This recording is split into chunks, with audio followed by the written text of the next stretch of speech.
بسم اللہ الرحمن الرحیم۔ شروع اللہ کے نام سے جو بڑا مہربان نہایت رحم والا ہے۔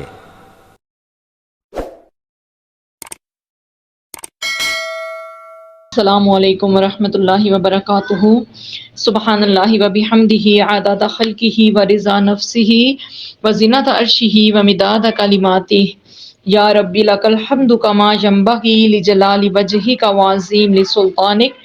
اللہم صلی علی محمد وعلی آل محمد کما صلیت علی ابراہیم وعلی آل ابراہیم انک حمید مجید۔ اللہم بارک علی محمد وعلی آل محمد کما بارکت علی ابراہیم وعلی آل ابراہیم انک حمید مجید۔ رب اشرح لی صدری ویسر لی امری واحلل عقدۃ من لسانی یفقہوا قولی۔ رب زدنی علما رب یسر ولا تعسر وتمم بالخیر وبک نستعین آمین یا رب العالمین۔ نحمدہ ونصلی ونسلم علی رسولہ الکریم، اما بعد فاعوذ باللہ من الشیطان الرجیم، بسم اللہ الرحمن الرحیم۔ سورۃ الاحزاب میں اللہ رب العزت ارشاد فرماتے ہیں، لقد کان لکم فی رسول اللہ اسوۃ حسنۃ لمن کان یرجو اللہ والیوم الآخر۔ ترجمہ ہے، تمہارے لیے اللہ کے رسول صلی اللہ علیہ وآلہ وسلم کی زندگی میں بہترین عملی نمونہ ہے اس شخص کے لیے جو اللہ اور یوم آخرت پر ایمان رکھتا ہو۔ بے شک جی، آج ہمارا جو دن ہے وہ معرف الحدیث کا دن ہے۔ تو معرف الحدیث کی جو احادیث روایات میں ہم پڑھ رہے ہیں، احادیث کی روایات، تو آج ہم ان روایات سے تھوڑا سا ہٹ کے ہم کچھ اور احادیث پڑھیں گے، اور آج بھی اور کل بھی اور جب تک اللہ نے چاہا تب تک، کیونکہ آپ سب کو پتہ ہے کہ ماہ ربیع الاول کا مہینہ جو ہے وہ شروع ہو چکا ہے، اور عنقریب ہی جو ہے وہ ربیع الاول کی 12 تاریخ بھی آنے والی ہے اور 9 تاریخ بھی آنے والی ہے۔ اور ہمیں کیا کرنا چاہیے ربیع الاول کے مہینے میں، ہمیں کیا کرنا چاہیے، اس کے بارے میں ہمارے لیے آگاہی ہونا بہت ضروری ہے۔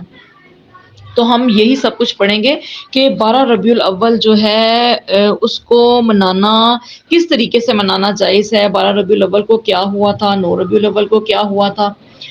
قرآن پاک کی ایک سورت ہے سورۃ المطففین، غور سے سنیے کلاس، سورۃ المطففین۔ سورۃ المطففین کے ترجمے میں اللہ رب العزت نے مسلمانوں کے اور کفار کے 2 کیٹیگریز بتائی ہیں۔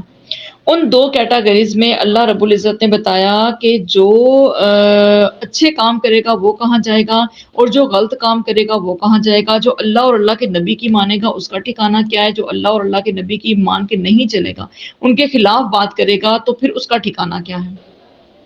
پھر وہاں پہ سورۃ المطففین میں ایک طویل حدیث کے ساتھ تفسیر چلتی ہے، اس تفسیر کے مطابق، اس حدیث کے مطابق مختصراً آپ کو بتاتی ہوں، مختصراً سا کر کے، کہ اس کے مطابق ایسا ہے کہ جو اللہ رب العزت کی بات مان کے چلیں گے، جو اللہ کے نبی صلی اللہ علیہ وآلہ وسلم کی بات مان کے چلیں گے، اور قرآن پاک میں جو اللہ نے بار بار فرمایا اطیعوا اللہ و اطیعوا الرسول، تو جو اس آیت کو لے کے چلیں گے، اس آیت کو اپنے آگے رکھیں گے اور اس پہ عمل کر کے چلیں گے، تو ان لوگوں کا ٹھکانہ اللہ کے نبی نے بتایا کہ ان کے لیے جب موت کے فرشتے آئیں گے تو وہ فرشتے ان کو لے کر آسمانوں پہ چلے جائیں گے، اور آسمانوں کا دروازہ کھٹکھٹایا جائے گا اور دروازہ کھول دیا جائے گا، کیونکہ یہ نیک روحیں جا رہی ہیں نا اوپر، یہ اللہ کی اور اللہ کے نبی کی مان کے چلنے والی تھی، تو یہ نیک روحیں اوپر جا رہی ہیں، تو دروازہ کھٹکھٹایا جائے گا اور دروازہ کھولا جائے گا، اور پھر ان کا ٹھکانہ جو ہے، بیچ میں بہت یہ طویل حدیث ہے، بہت لمبی بات بیچ میں آتی ہے، مختصراً اس طرح سے اپنے وقت پہ انشاءاللہ آپ کو پڑھ کے سناؤں گی، مختصراً اس طرح سے کہ ان کی روح کو اللہ رب العزت کے حکم سے پھر علیین میں رکھ دیا جائے گا۔ سورۃ المطففین میں اللہ رب العزت نے بتایا کہ علیین کیا ہے، ہمیں سمجھانے کے لیے علیین کیا ہے، تو فرمایا یہ کھلا ہوا دفتر ہے جہاں پہ نیک روحیں داخل ہوتی ہیں، اور جو روحیں اللہ رب العزت کی نہیں مانتی، اللہ کے رسول کی بات نہیں مانتی اور اپنی منمانی کرتی ہیں، ان کے پاس جب فرشتے آتے ہیں جان نکالنے کے لیے، تو پھر بہت برے طریقے سے ان کی جان نکالی جاتی ہے۔ جو علیین والی روحیں تھی نا، ان کی جان بڑی نرمی کے ساتھ نکالی جاتی ہے، بڑے آرام سے نکالی جاتی ہے، جو ہم جس کا مشاہدہ نہیں کر سکتے. ہم کسی پہ فتویٰ نہیں لگا سکتے کہ فلاں کی روح تو بڑی مشکل سے نکلی. نہیں، ہمیں اس چیز کا اندازہ نہیں ہے. اور جو بد روحیں ہیں نا، ان کی روح جو ہے نا بڑی مشکل سے نکلتی ہے. ہم ان پہ بھی فتویٰ نہیں لگا سکتے کہ یہ بڑی مشکل سے روح نکلی ہے تو یہ روح اچھی نہیں تھی. ہمیں کوئی فیصلے کا اختیار نہیں دیا گیا، یہ اختیار اللہ تبارک و تعالیٰ کے پاس ہے. اب وہ روحیں جب نکال کے لے جائی جاتی ہیں تو آسمان کی طرف اٹھتی ہیں، اور آسمان کا دروازہ کھٹکھٹایا جاتا ہے اور دروازہ نہیں کھولا جاتا، کیونکہ آسمان پہ تو نیک روحیں چڑھتی ہیں. جو بد روحیں ہیں، جو اللہ اور اللہ کے نبی کی نہیں مان کے چلتی، وہ آسمان کے پہ نہیں چڑھ سکتی، تو آسمان کا دروازہ نہیں کھولا جاتا، انہیں آسمان سے ہی نیچے پھینک دیا جاتا ہے. ایک مرنے کی اذیت، اس کے بعد آسمان سے نیچے پھینکنے کی اذیت، اور پھر ان کو قبر میں دفن کر دیا جاتا ہے. اور ان کا ٹھکانہ، ایک تو ٹھکانہ ہوتا ہے نا جو ایک زمین کے نیچے ہے، ہماری قبر یعنی زمین کے نیچے قبر ہے. بدقسمتی سے ان روحوں کا ٹھکانہ 7 زمینوں سے نیچے ہے. ہم ایک زمین کے نیچے جاتے ہوئے گھبراتے ہیں نا، 7 زمینوں سے نیچے ہے. قرآن پاک میں سورۃ المطففین نے اللہ رب العزت نے فرمایا کہ وہ سجین ہے. پھر خود ہی فرمایا کہ سجین کیا ہے. تمہیں کیا پتا کہ سجین کیا ہے؟ وہ ایک کھلا ہوا دفتر ہے جہاں پہ بد روحیں داخل ہوتی ہیں، اور وہ پھر قیامت تک وہیں پہ رہیں گی. جو نیک روحیں ہیں وہ علیین میں رہیں گی. اب علیین میں جو روحیں جاتی ہیں، یہ طویل حدیث ہے ایک. علیین میں جو روحیں جاتی ہیں، وہ اپنی نئی آنے والی روح جب ان سے ملتی ہے، پرانی جانے والی روحوں سے ملتی ہے، تو وہ پہچانتی ہیں. جیسے ہم کسی محفل میں جاتے ہیں یا کسی کے گھر جاتے ہیں یا ہمارے گھر کوئی آتا ہے، ہم اس کو پہچانتے ہیں، ہم ملتے ہیں آپس میں. اسی طرح روحیں ایک دوسرے سے ملتی ہیں جو علیین میں ہیں.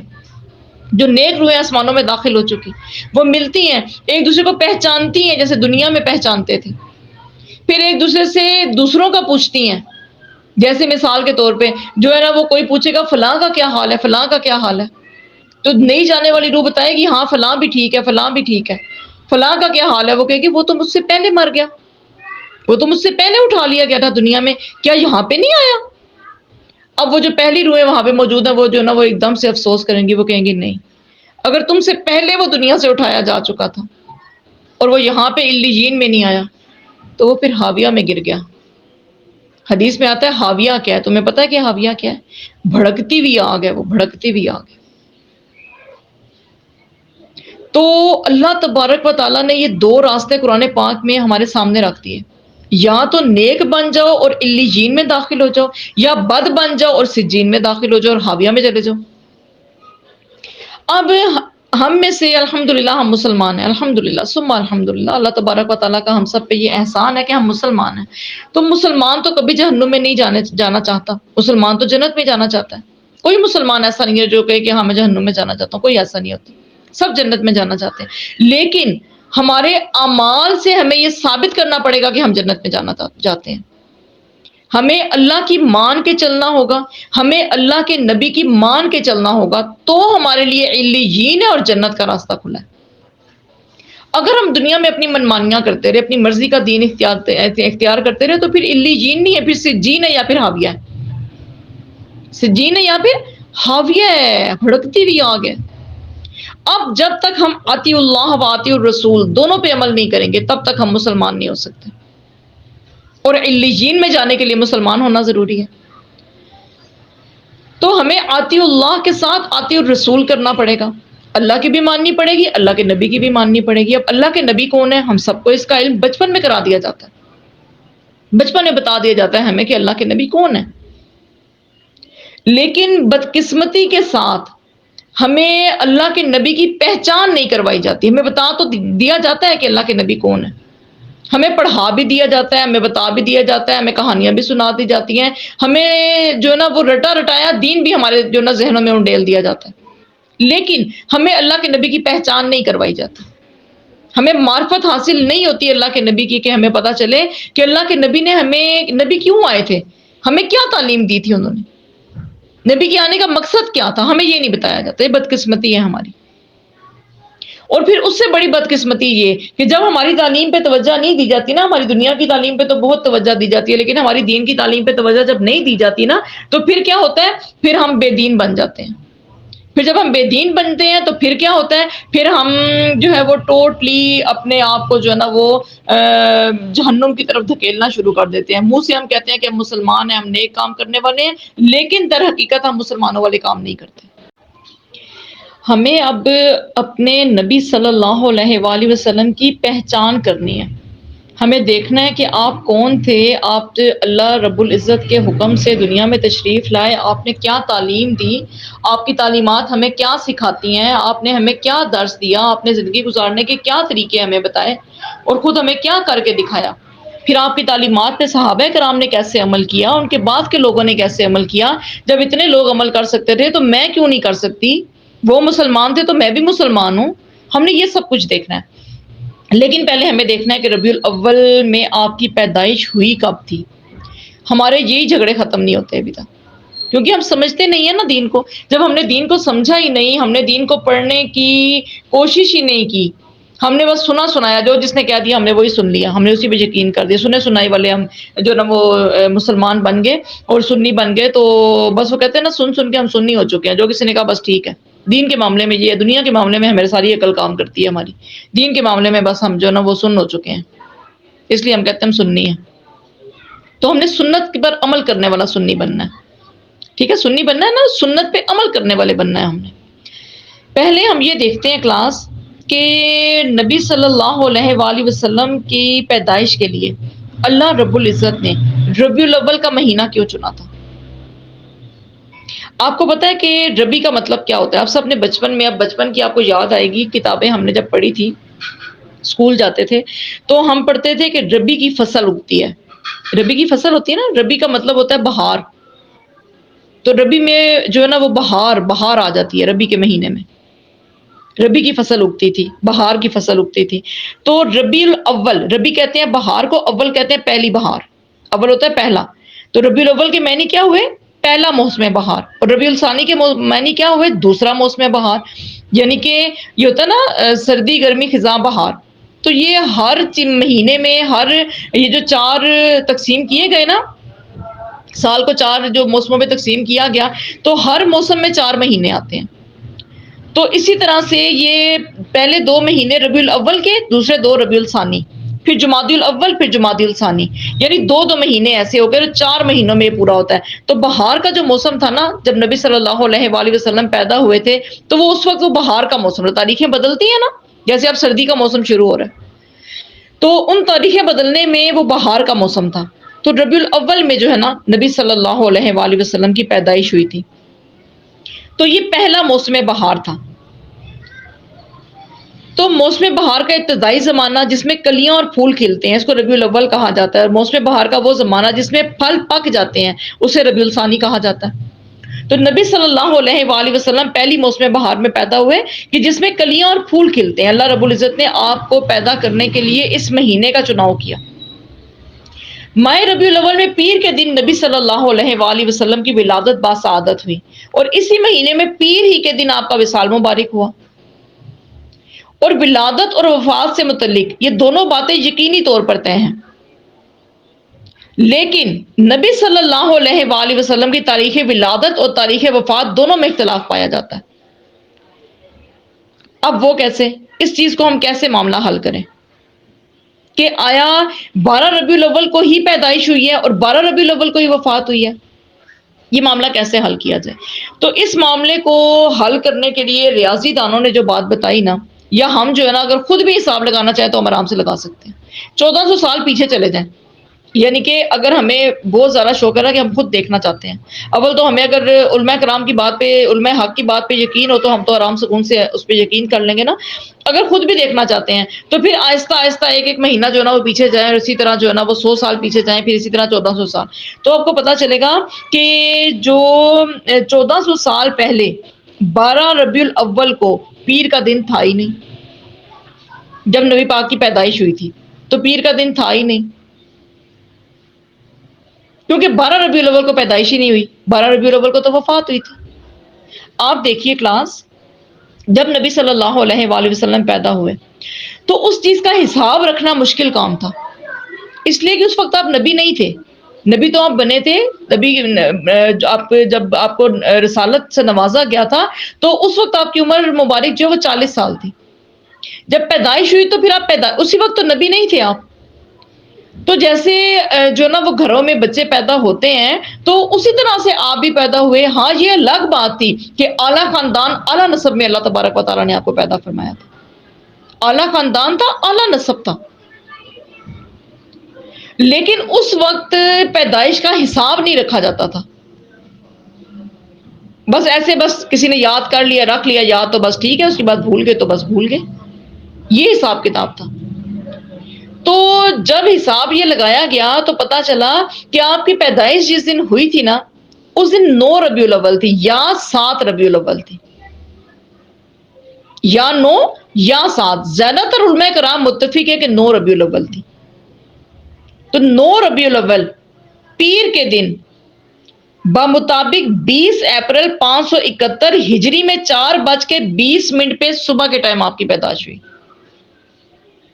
یہ ریاضی دانوں نے ہمیں نکال کے یہ حساب بتا دیا، اور علماء کرام جو بہت زیادہ اس چیز کے میں جو ہے نا وہ گہرائی میں گئے نا، انہوں نے ہمیں یہ حساب نکال کے بتایا. تو اب آپ دیکھیے کہ جب 9 ربیع الاول کو پیدائش ہوئی، اس کے بعد پھر 40 سال کے جب آپ ہوئے تو آپ کو اللہ رب العزت نے رسالت سے نوازا، آپ کو نبوت سے نوازا گیا.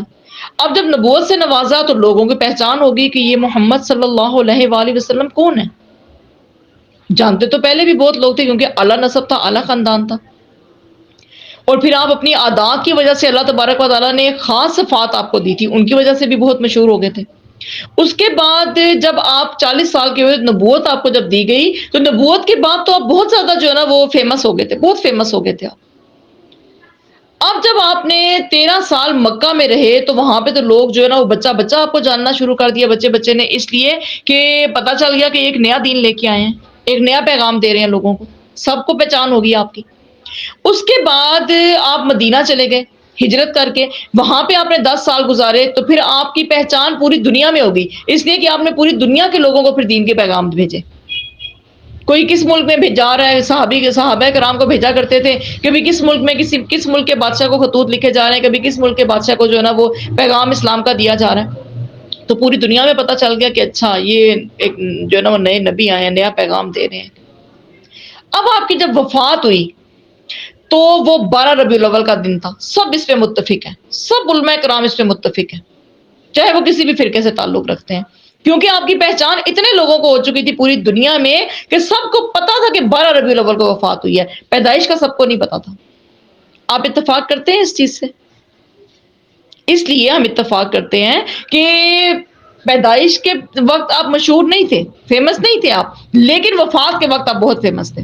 تو وفات کا سب کو پتا ہے کہ آپ 12 ربیع الاول کو وفات ہوئی. پیدائش 9 یا 7 کو ہوئی ہے، 12 کو نہیں ہوئی. ہاں اس پہ متفق ہے سب کے مہینہ ربیع الاول کا ہی تھا، اس پہ سب متفق ہے، پیدائش اور وفات دونوں ربیع الاول کے مہینے میں ہوئی. اب کلاس آپ یہ بات سوچئے کہ ہمارے اپنے ذہنوں میں یہ بات فوری طور پہ کلک کر جاتی ہے کہ جب وفات 12 ربیع الاول کو تھی تو پھر خوشی کیسی؟ غم منانے کی تو ہمارا دین اجازت ہی نہیں دیتا، 3 دن سے اوپر سوگ تو ہم منا ہی نہیں سکتے. جیسے کہ اہل تشیع حضرات جو ہے نا وہ 14 سال گزرنے کے بعد بھی حضرت امام حسین رضی اللہ تعالیٰ عنہ کی شہادت پہ سوگ منا رہے ہوتے ہیں. اسلام تو اس کی بھی اجازت نہیں دیتا، اور کسی کی وفات پہ اسلام خوشی منانے کی اجازت بھی نہیں دیتا. اور پھر وفات بھی ہو نبی صلی اللہ علیہ وآلہ وسلم کی، اللہ تبارک و تعالی ہمیں ہدایت عطا فرما دے، نبی علیہ السلام کی وفات ہو اور خوشی منانے والے کون ہوں؟ مسلمان. اللہ تبارک و تعالی ہمیں ہدایت عطا فرما دے. ہم کس راستے پہ چل پڑے؟ ذرا پیچھے جائیں نا، اپنی عمروں کو دیکھیں کہ ہماری عمریں جو ہے نا وہ 40-50 سال اگر ہونے لگی ہیں تو زیادہ نہیں تو کم از کم 20 سال پیچھے چلے جائیں، چلے 30 سال پیچھے چلے جائیں. تو جو ہمارے بزرگ تھے نا، ہر گھر میں جو بزرگ تھے وہ کہا کرتے تھے کہ ربیع الاول کا مہینہ آتا نا تو 12 تاریخ کو کہا کرتے تھے برافات. برافات کا مہینہ ہے. برافات کا کیا مطلب ہوتا تھا؟ یعنی 12 تاریخ وفات کی. تو جب تیزی میں ہم بولتے ہیں، پنجابی لوگ جب تیزی میں ایک دم سے بات کرتے ہیں تو ہم بیچ میں سے جو ہے نا وہ لفظ کھا جاتے ہیں، تو ہم ایک دم سے جو ہے نا وہ بات کو جو ہے نا وہ کور کرنے والی بات کرتے ہیں، تو کہتے ہیں برافات. اصل لفظ کیا تھا؟ 12 وفات. یعنی 12 تاریخ وفات کی 12 تاریخ جو ہے وہ ربیع الاول میں آ رہی ہے. تو ہمارے بڑے کہا کرتے تھے برافات کا مہینہ آ گیا.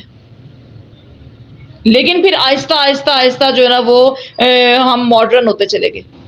ہم اتنے ماڈرن ہو گئے کہ ہم نے نبی صلی اللہ علیہ وآلہ وسلم کی جو یوم وفات تھی نا اس پہ خوشی منانا شروع کر دی. آپ کو پتہ ہے کلاس کہ صحابہ کرام نے یہ خوشی نہیں منائی تھی. آپ نہ تو پیدائش کی، کیونکہ پیدائش کا دن منانا جو ہے نا وہ تو اسلام میں جائز ہی نہیں ہے نا. برتھ ڈے تو جائز ہے ہی نہیں ہے. یہ تو عیسائیوں سے آیا ہے. یہ برتھ ڈے تو عیسائیوں سے آئی ہے تو وہ خوشی منایا کرتے ہیں. اسی طرح آپ دیکھیں وہ کیا کرتے ہیں کہ عیسیٰ علیہ السلام کی یوم پیدائش کو عید کا دن مناتے ہیں. لیکن مسلمانوں نے کیا کیا، ان کی دیکھا دیکھی انہوں نے کہا ہم بھی منائیں گے. اللہ کے نبی نے فرمایا جس نے کسی غیر قوم کی مشابہت اختیار کی وہ ہم میں سے نہیں ہے. اب مسلمانوں نے کہا کہ ہم بھی منائیں گے، اب ہم ان سے بھی 4 ہاتھ آگے نکل جائیں گے. استغفر اللہ. اللہ تبارک و تعالیٰ ہمیں سمجھ عطا فرما دے، دین کے معاملے میں سمجھ عطا فرما دے. دنیا کے معاملے میں تو ہمیں ضرورت ہی نہیں ہے نا کوئی بات کہنے کی، وہاں تو ہم بڑے سمجھدار ہیں. دین کے معاملے میں اللہ ہمیں سمجھ عطا فرما دے. اب دیکھیے کہ اب جو معاملات چلتے ہیں، ایک تو نعتوں پہ ڈانس، اس کے بعد اتنا دکھ ہوتا ہے کہ جب نیٹ پہ میڈیا پہ بتایا جاتا ہے کہ کیک بنائے جا رہے ہیں. عیسائیوں کی دیکھا دیکھی ہم اپنے نبی کی وفات پہ بھی کیک بناتے ہیں، اس کے اوپر پھر نام لکھواتے ہیں محمد صلی اللہ علیہ وسلم، پورا لکھوا دیتے ہیں. یا پھر نبی صلی اللہ علیہ وآلہ وسلم کی روزہ مبارک کی شباعت بنوا دیتے ہیں، وہ تصویر کیک پہ بنوا دیتے ہیں. بڑے خوش ہوتے ہیں، دیکھ کے پتہ چلتا ہے کہ اچھا سبز رنگ کا یہ کیک ہے اور اس کے اوپر جو ہے نا وہ نبی پاک کا نام لکھا ہوا ہے، یا پھر جو ہے نا وہ روزہ مبارک کی شباعت بنائی گئی ہے. بڑے خوش ہوتے ہیں وہ، ہم نے دیکھو یہ کیک بنوایا، زبردست، کیا زبردست کیک ہے. پھر کس دل سے اس نام کے اوپر چھری چلاتے ہیں اور کس دل سے اس روزہ مبارک کے اوپر چھری چلاتے ہیں، کس دل سے وہ سب پھر کھا بھی جاتے ہیں. اللہ اکبر کبیرہ. ہم مسلمان ہیں، ہم مسلمان ہیں، ہم مسلمان ہیں. اللہ ہمیں سمجھ عطا فرما دے، اللہ ہمیں ہدایت عطا فرما دے. اور پھر ہم جو ہے شور ڈالتے ہیں کہ فلاں ملک نے نبی پاک کی شان میں گستاخی کر دی، ہم اسے چھوڑیں گے نہیں. ہمیں تو اپنے آپ کو نہیں چھوڑنا چاہیے، پہلے تو اپنے آپ کو قتل کر دینا چاہیے اس معاملے میں جو ہم کر رہے ہیں. ہم خود کیا کر رہے ہیں؟ ہم نے جب یہ سب کچھ کرنا شروع کیا تو ان کافروں کی جرت ہوئی ہے. ہم نہ کرتے تو ان کی جرت نہیں تھی، اتنا زمانہ انہوں نے نہیں کیا. اب کیوں ایسا کر رہے ہیں؟ اس لیے کہ ہمارے اندر یہ جرت پیدا ہو گئی ہے. ہمارے اندر یہ جرت ہوئی کہ ہم نبی پاک کا نام لکھ کے اس کے اوپر چھری چلا دیتے ہیں. اللہ تبارک و تعالیٰ میں معاف فرما دے. پھر تالیاں بجائی جاتی ہیں، واہ جی مسلمانوں نے اپنے نبی کا نام کاٹ ڈالا، اپنے نبی کی روزہ مبارک کی شباعت کو مسلمانوں نے کاٹ ڈالا. پھر مسلمان خود ہی تالیاں بجاتے ہیں، پھر مسلمان خود ہی اس کے پیس پیس کر کے کھا جاتے ہیں. اور ہم تو بڑے ہی عاشقان رسول ہیں نا، تو عاشقان رسول ہیں. ہم جیسا عاشق کون ہے؟ ہمیں تو سمجھ ہی نہیں ہے نا دین کی، ہمیں تو پتہ ہی نہیں ہے کہ ہم کر کیا رہے ہیں. لعنت برستی ہے اللہ کی، لعنت برستی ہے ایسے لوگوں پر اللہ کی. اللہ کے نبی نے یہ کام کرنے کا حکم نہیں دیا. غور سے سنیے کلاس، اللہ کے نبی نے نہیں حکم دیا یہ کام کرنے کا جو ہم کر رہے ہیں. اگر حکم دیا ہوتا تو آپ صلی اللہ علیہ وآلہ وسلم کی حیات مبارکہ میں یہ دن 63 مرتبہ آیا. چلے نبوت جب آپ کو ملی 40 سال کی عمر میں، اس کے بعد بھی 23 سال گزرے. 23 سال کے عرصے میں قرآن پاک مکمل ہوا نا، تو 23 سال گزرے اس کے بعد. اگر ایسا کرنا جائز ہوتا کہ آپ کی پیدائش، چلے وفات کو چھوڑ دیں، آپ کی پیدائش کا دن منانا جو ہے نا وہ جائز ہوتا تو 23 سال آپ بھی تو مناتے نا. صحابہ کرام کو تو حکم دے دیتے نا کہ تم بھی مناؤ، میں دنیا میں آیا تھا. اگر وفات کا دن منانا جائز ہوتا تو صحابہ کرام نبی پاک کی وفات کے بعد مناتے نا یہ دن. نہیں، صحابہ کرام نے نہیں منایا. ابو بکر صدیق رضی اللہ تعالیٰ عنہ سے زیادہ عاشقان رسول کون ہو سکتا ہے؟ کتنی محبت تھی، کتنی محبت تھی. آپ کی وفات کے بعد ایک عرصے تک گھٹنوں پہ سر رکھ کے بچوں کی طرح بلک بلک کے روتے تھے. وہ تھے عاشقان رسول. حضرت عمر رضی اللہ تعالیٰ عنہ نے مشورہ دیا قرآن پاک کو ایک جگہ جمع کر دیں. ابو بکر صدیق روتے تھے، کہہ رہے تھے جو کام میرے نبی نے نہیں کیا میں کیسے کر دوں، کیسے کر دوں؟ جب تک اللہ نے شرح صدر نہیں عطا فرما دی میں کیسے کر دوں جو میرے نبی نے یہ کام نہیں کیا. وہ تھے اشکان رسول کہ نبی پاک کے قدم کے ساتھ قدم ملا کے چلتے تھے. جو آپ نے فرما دیا وہی کرنا ہے، اس کے خلاف کوئی کام نہیں کرنا. اللہ نے حکم دے دیا سورۃ الحجرات میں کہ نبی صلی اللہ علیہ وآلہ وسلم کے سامنے اونچی آواز سے مت بات کرو. صحابہ کرام کی آوازیں اتنی پست ہوگی کہ پوچھنا پڑتا تھا کیا کہہ رہے ہو، اشارے سے بات کرتے تھے، کیونکہ اللہ نے قرآن میں فرما دیا تھا کہ نبی پاک کے سامنے اونچی آواز میں بات کرو گے تو یہ نہیں کہ ان کے ساتھ تو کوئی مسلمان جرت نہیں کر سکتا تھا، آپ اس میں بھی اونچی آواز، یعنی کہ بدتمیزی ہو جائے گی، یہ تہذیب کے خلاف ہو جائے گا. اللہ کے نبی تم میں موجود ہیں، احترام کرو اس چیز کا. اونچی آواز میں بات کرو گے تمہیں پتہ بھی نہیں چلے گا، تمہارے اعمال سب ختم ہو جائیں گے، ضائع ہو جائیں گے. مسلمان ڈر گئے. سورہ حجرات کھولیں، آپ کے گھروں میں قرآن پاک پڑھیں، کھولیں پڑھیں قرآن پاک کو، ترجمہ پڑھیں. مسلمان ڈر گئے. مسلمانوں نے اتنی آہستہ آواز سے بات کرنا شروع کر دی کہ اللہ کے نبی کو پوچھنا پڑتا تھا کیا کہہ رہے ہو، تھوڑا اونچا بولو مجھے سمجھ آ جائے. آج ہم محمد محمد کر کے وہ نعتیہ اشعار میوزک کے ساتھ پڑھتے ہیں جس کے لیے اللہ کے نبی نے فرمایا کہ میں میوزک کے آلات کو توڑنے کے لیے دنیا میں بھیجا گیا. آج اللہ کے نبی کے نام کے ساتھ میوزک چلتا ہے. نہیں سمجھ آتی، ہمیں تو نہیں سمجھ آتی. کیوں نہیں سمجھ آتی؟ اس لیے کہ ہم سمجھنا ہی نہیں چاہتے نا. ہم سمجھنا چاہیں گے تو سمجھ آئے گی نا، ہمیں تو سمجھنا ہی نہیں ہے. ہمیں تو ہلا گلا چاہیے. جب ہلا گلا چاہیے تو ظاہر ہے وہ ہمیں مل رہے ہیں، ہم کر رہے ہیں، بس لگے رہے. اب ابو بکر صدیق رضی اللہ تعالیٰ عنہ نبی صلی اللہ علیہ وآلہ وسلم کی وفات کے بعد خلیفہ اول منتخب ہو گئے. 2 سال حکومت کیا آپ نے، 2 سال مسلمانوں پر حکومت کی، لیکن آپ نے نبی پاک کی نہ تو پیدائش کا دن منایا نہ وفات کا دن منایا. ابو بکر صدیق سے زیادہ کون محبت کر سکتا ہے نبی پاک سے؟ نبی پاک نے فرمایا کہ اگر میرے لیے کوئی دوست بنانا جائز ہو رہا تو میں ابو بکر کو دوست بناتا. یعنی کہ جو ایک ہوتا ہے نا کہ ایک اور قسم کا دوست، انہوں نے تو اللہ کو دوست بنایا تھا نا. اتنی محبت کرتے تھے ابو بکر صدیق سے، اتنی محبت کیا کرتے تھے، یہاں تک کہ اللہ تبارک و تعالیٰ نے ابو بکر صدیق کی قبر مبارک بھی ان کی محبت کی وجہ سے نبی پاک صلی اللہ علیہ وآلہ وسلم کے ساتھ بالکل جو نا وہ جوڑ کے بنوا دی. اتنی محبت تھی انہیں اپنی زندگی میں اللہ کے نبی سے. ان کے بعد حضرت عمر رضی اللہ تعالیٰ عنہ کی باری آئی. 12 سال آپ نے حکومت کی. حضرت عمر رضی اللہ تعالیٰ عنہ نے پوری دنیا پہ حکومت کیا. آپ نے مسلمانوں پر 12 سال آپ نے حکومت کی. 12 سال یہ دن نہیں منایا گیا. پھر عثمان غنی رضی اللہ تعالیٰ عنہ کا دور آیا. 4 سے بعض روایات میں 4 بعض 5 آپ نے اتنی حکومت کی، نہیں یہ دن منایا گیا. حضرت علی رضی اللہ تعالیٰ عنہ کو کون نہیں جانتا. آپ کا دور خلافت آیا، کسی نے یہ دن نہیں منایا. ان کے بعد جو ہے نا وہ خلافت کا دور ختم ہو گیا، پھر جو ہے وہ بادشاہ کا دور آیا، جو معاملات ہوئے کسی نے یہ دن نہیں منایا. یہاں تک کہ 600 سال گزر گئے، 600 سال گزر گئے، 6 صدیاں گزر گئی نبی صلی اللہ علیہ وآلہ وسلم کے بعد. تبع تابعین آئے، سلف صالحین آئے، 600 صدیاں گزر گئی. ان کے بعد ایک ناخلف پیدا ہوا. 600 سال کے بعد ایک ناخلف بادشاہ پیدا ہوا. اس بادشاہ نے مسلمانوں کو ورغلایا اس چیز پہ کہ دیکھو عیسائی بھی تو اپنے نبی کا یوم ولادت مناتے ہیں نا، تو وہ اپنے نبی کی تعریف بیان کرتے ہیں.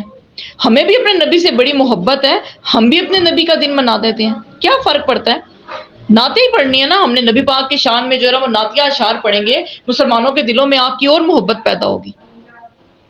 اس نے یہ ابتدا کر دی، دیگے ویگے بنائی اور لوگوں میں کھانا تقسیم کیا، اجر سمجھ کے کہ یہ اجر ہم جو نا وہ حاصل کر رہے ہیں. اس وقت کام بڑا ہلکے ہاتھ والا تھا. پھر آہستہ آہستہ اگلا سال آیا، اس سے اگلا سال آیا، تھوڑا سا کام بڑھا، تھوڑا سا بڑھا، پھر لوگوں نے سبیلیں لگانا شروع کر دی، پھر جلوس نکلنا شروع ہو گئے. اس کے بعد آہستہ آہستہ آہستہ آپ دیکھیں، ہم جب بچپن میں، ہم جب چھوٹے تھے تو ہم 12 ربیع الاول کے جو نا بڑے شوق سے جلوس دیکھنے جایا کرتے تھے، کیونکہ ہمیں علم نہیں تھا نا. تو اس وقت لوگ سفید کپڑے پہن کے، بچہ بھی بڑے بھی سفید کپڑے پہنا کرتے تھے اور ہاتھوں میں ہاتھ ڈال کے بڑے بڑے سے جو نا وہ گل دائرے بناتے تھے اور نعتیں پڑھتے جا رہے تھے اور چلتے جا رہے تھے. اور ٹرکوں پہ جو ہے وہ خانہ کعبہ کی اور روضہ رسول کی شفاعت بنائی ہوتی تھی، اور بس معاملہ یہیں تک تھا. اور جگہ جگہ پہ لوگ دیگے بناتے تھے اور گزرنے والوں کو کھانا تقسیم کرتے تھے، یا عام لوگوں کو بھی جو ہے وہ نیاز تقسیم کرتے تھے. پھر لوگ بیچ میں سبیلیں بھی لگاتے تھے. گرمی کا موسم آ جا رہا تھا، اب تو سردی میں آ رہی ہے نا، تھوڑا موسم بدل گیا. پھر گرمی میں بھی ربیع الاول کا مہینہ آتا رہا تو پھر سبیلیں لگائی جا رہی، لوگ گزر رہے ہیں ان کو پانی پلاؤ. یعنی کہ یہ بدعت پھر یہاں تک ہوئی. اب تو انتہائی ہو گئی ہے، اب تو انتہا ہوگی. شیطان نے ان کے اعمال ان کو مزین کر کے دکھا دیے. قرآن کی آیت ہے یہ، مزین کر کے دکھائے. اب تو جو معاملے آتے ہیں، اب تو 12 ربیع الاول کو عید کا دن قرار دے دیا گیا. اب تو کہتے ہی عید میلاد النبی ہے. نہ تو یہ عید ہے نہ یہ میلاد ہے، نہ یہ عید ہے نہ یہ میلاد ہے. عیدیں تو صرف اللہ نے مقرر کر دی مسلمانوں کے لیے 2. جب اللہ نے مقرر کر دی تو پھر میں اور آپ کون ہوتے ہیں تیسری عید بنانے والے؟ اب ناخلفوں نے کیا کیا؟ ناخلفوں نے یہ کیا کہ اب پہلے تو عید میلاد النبی کہا کرتے تھے، اب عید میلاد النبی کو باقاعدہ عید بنا لیا گیا. اور اب جو ہے نا وہ سفید رنگ کے نئے سوٹ بھی سلیں گے، مرد بھی پہنیں گے عورتیں بھی پہنیں گی. عید ہے نا، ایک دوسرے سے ملیں گے بھی. بلکہ پچھلے دنوں میں سننے میں آیا پچھلے سال کہ عید میلاد النبی کی نماز بھی کسی جگہ پہ کرائے گی، جیسے عام عید دونوں عیدوں میں نماز ہوتی ہے، یہ عید میلاد النبی کی نماز ہے.